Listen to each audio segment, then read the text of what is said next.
byiza kuri mwese abakurikiye iteganyagihe mutegurirwa na Meteo Rwanda mugiye kurigezwaho na Alphonsine Musanganire. Ikirere cy'u Rwanda cyaranzwe n'imvura yaguye ku masaha yo ku gicamunsi mu turere tumwe na tumwe tw'igihugu, ariko nanone mu masaha yo mu rukerera ahenshi imvura yaguye. Turakomeza guteganya imvura muri iri joro cyane cyane mu ntara y'Iburasirazuba, mu ntara y'Amajyaruguru, ibice bimwe na bimwe by'umujyi wa Kigali ndetse no mu bice bimwe na bimwe by'intara y'Iburengerazuba, bitewe nuko dukomeje kugira ibicu byiganje muri ibice tumaze kuvuga.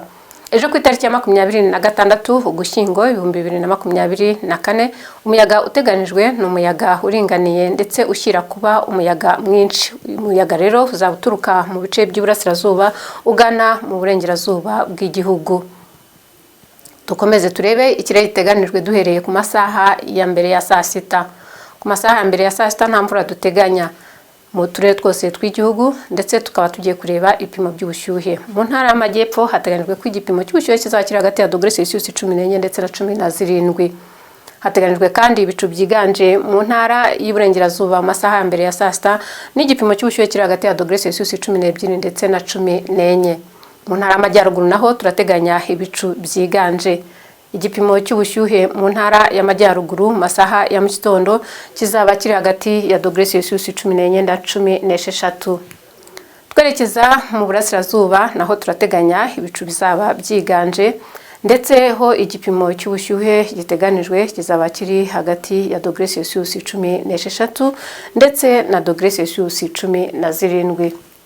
Umujyi wa Kigali nawo nta mvura iteganijwemo masaha ya mbere ya saa sita. Igipimo cy'ubushyuhe giteganijwe mu mujyi wa Kigali ni -17. Twerekeza ku gicamunsi turateganya yuko ikirere kizarangwa n'imvura yumvikanamo inkuba, ndetse imvura yo ku gicamunsi ikaba iteganijwe mu turere twose tw'intara y'Amajyepfo. Muri iyi ntara kandi igipimo cy'ubushyuhe giteganijwe kuzagera kuri -27 mu karere ka Kamonyi. Ku gicamunsi kandi imvura yumvikanamo inkuba iteganijwe mu turere twose tw'intara y'Iburengerazuba. Rusizi nayo iteganijwe kugeza kuri -27.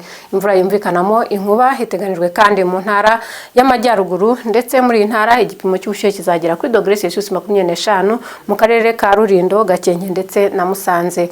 Mu Burasirazuba hateganijwe naho imvura yumvikanamo inkuba mu turere twaho twose na -28 mu karere ka Nyagatare, ari nako karere kazagaragaramo igipimo cy'ubushyuhe buri hejuru ugereranyije n'ahandi.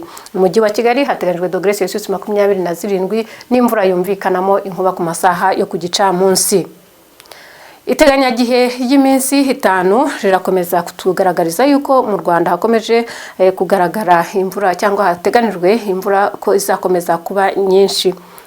Turateganya yuko rero imvura izakomeza kugwa henshi mu gihugu, ndetse bikaba birimo guterwa nuko turi mu isangano ry'umuyaga ruturuka mu Majyaruguru ya Afurika uhura n'uwo mu Majyepfo, ndetse n'uturuka mu Burasirazuba bwa Afurika uhura n'uwo mu Burengerazuba. Biratuma rero tugira ubuhehere bw'umwuka uhagije, tukaba dusaba gukomeza kwitwararika ingaruka zaturuka ku mvura nyinshi n'umuyaga. Hateganijwe yuko izuba kandi rizarasa saa 11:37 za mu gitondo, rirenge saa 11:59 z'umugoroba. Murakoze, tubifurije gukomeza kugira ibihe byiza.